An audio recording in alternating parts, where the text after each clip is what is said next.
আসসালামু আলাইকুম। দেখো আমাদের কাছে এটা কি আছে, একটা পাত্র আছে। আমরা বোতল কেটে পাত্রটা বানাইছি। আর ওয়ান টাইম একটা প্যারাশুট সুতা, এই সুতাটাকে আমরা ব্যবহার করছি। তো আমরা কি জানি যে কোনো একটা বৃত্তাকার পথে কোনো একটা বস্তুকে যদি ঘুরাই, তাহলে এক সময় আমার বালতিটা কোথায় যাবে? উপরে যাবে। তাহলে পানি নিচে পড়ে যাওয়ার একটা সম্ভাবনা আছে। কিন্তু ফিজিক্স কি বলে? ফিজিক্স বলে যে বৃত্তাকার পথে বালতিতে পানি ভরালে পানি কখনোই পড়ে যাবে না। তো আমরা এটা কিভাবে বুঝতে পারি? তো এখানে দেখো ভাই, আমরা যদি সর্বোচ্চ অবস্থানে কল্পনা করি, তাহলে এই অবস্থানে আমাদের পানি ওজন কোন দিকে কাজ করবে? নিচে দিকে কাজ করবে। কিন্তু যখন একটা বস্তুকে আমরা বৃত্তাকার পথে ঘুরাবো, তো কেন্দ্রের দিকে একটা বল কাজ করে, যে বলটাকে আমরা কি বলি? কেন্দ্রমুখী বল। তো কেন্দ্রমুখী বলের বিপরীতে কিন্তু একটা বল কাজ করে, যেটাকে আমরা কি বলি? কেন্দ্র বিমুখী বল। এই ওজনের বিপরীতে এই কেন্দ্র বিমুখী বল উপরের দিকে কাজ করায় আমার যে পানিটা আছে, পানিটা আমার বালতির তলাতে লেগে থাকে। তার উপরের দিকে একটা চাপ প্রযুক্ত হয়, যার জন্য বালতির পানিটা নিচের দিকে পড়ে যায় না।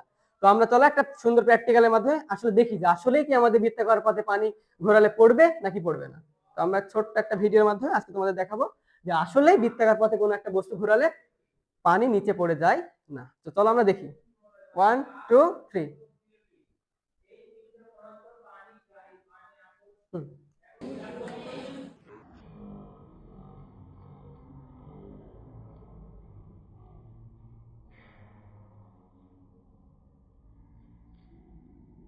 শেষ।